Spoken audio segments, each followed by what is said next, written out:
Okay, I am hoping that I can get through all 6 traits in my 15-minute time limit with this video, but I may have to go into another one because there's a lot of information to give you in a very short period of time. Okay, what I'm going to try to do is I'm going to try to introduce the 6 traits of writing, and I'm going to show you how they mesh with the 5-step writing process. And so if you notice, the first step in the writing process was the pre-write. Okay, you have to give thought to what you're going to write before you actually start writing.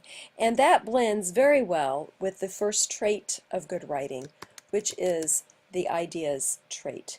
You have to have an idea of what you're going to write about. Now, the ideas trait has 3 different characteristics or definitions associated with it. So I'm going to quickly go through these, and like I said, in class what we're going to do is we're going to take each trait and we're probably going to spend a week or more on each trait. The purpose of this video is just to quickly give you a table of contents, vast overview. We will cut it down and really tear it apart in class sessions. But the ideas trait, okay, so the first characteristic of the ideas trait is to brainstorm. Whoops. And when we brainstorm, there are a variety of techniques to do that. And I'm going to teach you those in class. You can brainstorm using a graphic organizer. Some of you might call it a web. It's this great big, looks like a spider web effect. It's wonderful. Other ways to brainstorm would be to write lists. You can brainstorm using outlines.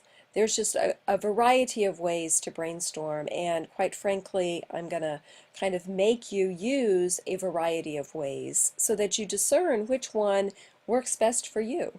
And you may decide that there might be one way to brainstorm for one mode of writing, so you may like to brainstorm for the expository mode in one way, but you may like to brainstorm for the narrative writing in a totally different way. The second characteristic of the ideas trait is to narrow the focus. So brainstorm is to have you come up with as many different possibilities to write on as you can.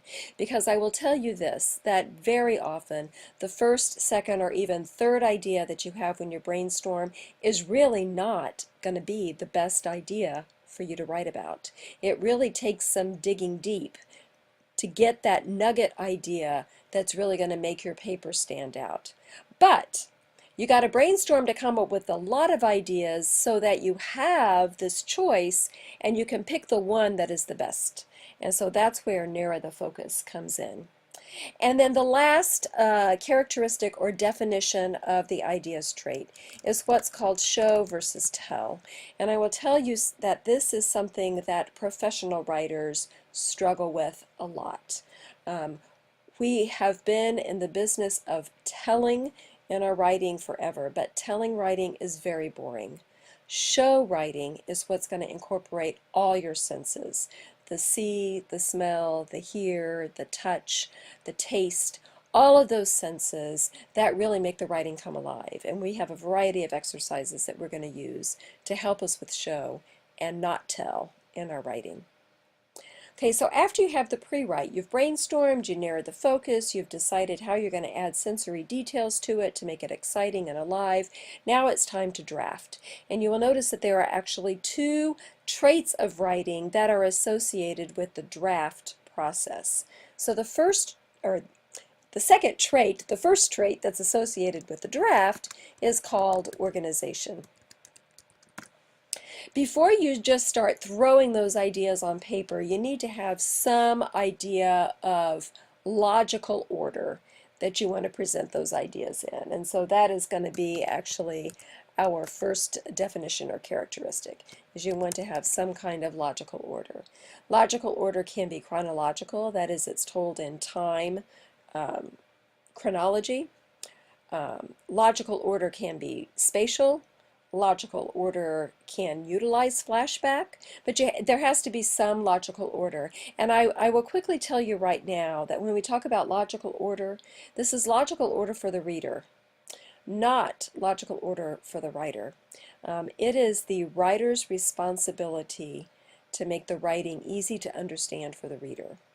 And so what might be logical to you may not be logical for the reader, and so you need to reconfigure that. That is your responsibility as the writer, is to present your material in such a way that it's very easy for your reader to understand what it is you're trying to say. So logical order is a huge step. The next one, however, is just as important, and so I'm going to put this in caps. And so the next characteristic of the organizational trait is that you want to have a great introduction. You want your reader to want to read what you have presented. And in order to do that, you want to capture their attention right off the bat. And we are going to work a lot on developing great introductions that make us want to read more of what you have to say. But that's important. If you bore us from the beginning, we really don't have any intention of going on to read, and that's not good. So we're going to work on great introductions. And then the final characteristic or definition, if you will, of the organizational trait is you want to make sure that there is a correct pacing. And what is meant by that is you want to make sure that you spend a lot of time on details that are significant. And you want to spend very little time on details that are insignificant. And this might sound easy and it might sound logical, but from a writing point of view, very often students tend to not focus enough on what is important, and they focus too much on what's not important. And so we need to work on that. We need to work on our pacing in order to help the reader want to read more. The next trait of writing that is associated in the draft phase is called voice, which sounds kind of interesting because, you know, when we write, we're not speaking. And so when we think of voice, we think of our auditory kind of voice. But really, the definition of voice in writing is your personality. And what I tell students from the get-go is that by the time we get to May, I should be able to pick up your paper and there not be a name on the paper, but I can identify who wrote it by its voice. You have a distinctive way of speaking, and you also should have a distinctive way of writing. Writing that does not have voice, an example of that would be a text book.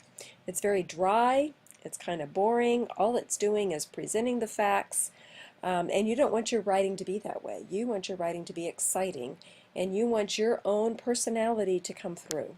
And so that is the key component of the voice characteristic. But there are a couple of others.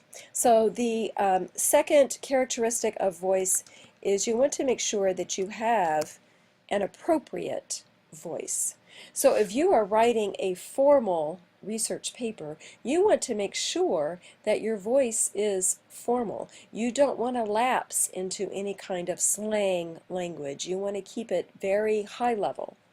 But if you're writing to your peers, if you're writing an email to a friend, you don't want a formal voice. That would sound kind of hoity-toity, and you don't want to do that. So you need to have an appropriate voice to match the purpose of the writing assignment. And then the third characteristic of voice is you want to anticipate reader questions.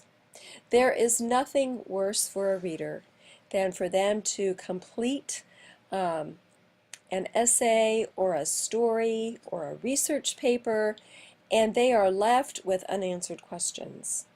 It is the writer's responsibility to be thorough in their writing and to try to anticipate any confusion that the reader may have and to answer those questions before they get to the end of the assignment.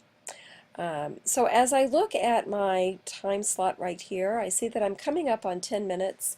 I will not have enough time to finish the remaining traits. So what I'm going to do is I'm going to stop the video here, and I'm just going to create a second video to deal with the last 3 traits of writing. So let's review real quick. The first 3 traits of writing are the ideas trait, which matches up very nicely with the pre-write step of the writing process. And the ideas trait, the primary purpose is to brainstorm, come up with lots and lots and lots of ideas so that you have a great choice And then you can narrow the focus of your writing assignment, and you can work on what sensory details are you going to show the reader rather than just tell them step-by-step processes. And then the next two traits of writing, the organization and the voice traits, coordinate very well with draft. And the organization trait, what you're doing is you trying to give some thought as to a logical order for the reader to understand what it is you're trying to say. You want to grab their attention right from the start with a great introductory sentence and paragraph, and you want to make sure that you pace your writing accordingly, that you spend lots of time on really important and significant facts, and you just kind of very quickly skim over those parts of the essay that really are not too significant. And last of all is the voice. You want your personality to come through. You do not want your writing to read like a textbook. You want it to be engaging, and the way it's engaging is that you include your own personality. You make sure that the voice is appropriate to the purpose of the writing, and that you anticipate all reader questions so that they're not left with confusion at the end of your writing.